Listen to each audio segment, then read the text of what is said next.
তুমি যদি ন্যায় নীতিভাবে অনুসরণভাবে যদি মানুষের ন্যায় নীতি বিচার না পাও, আঘাত করো। আসলে এই আঘাত ও মানুষ বুঝতে পারবে তার অনুভূতির কথা। ন্যায় নীতি অনুসরণ আসলে ইসলাম অনুযায়ী ন্যায় নীতিভাবে বিচার করতে হবে এ মানুষের অনুযায়ী।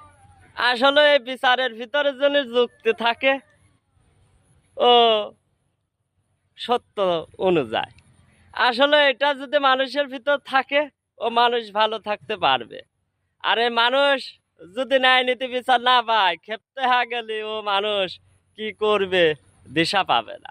আসলে এই কথাগুলো বুঝতে হবে ও মানুষের প্রতি ভালোবাসা অনুসরণ ভাবে মানুষকে দাও। আসলে এটাই ভালোবাসা সঠিক অনুযায়ী। আসলে এটাই যদি সবার ভিতরে থাকে তাহলেও মানুষ অনুভূতি ভালোবাসা তুমি মানুষের কাছ থেকে পাবে, অনন্ত ভূমি পাবে অনুসরণ পাবে, বাস্তব অনুসরণ।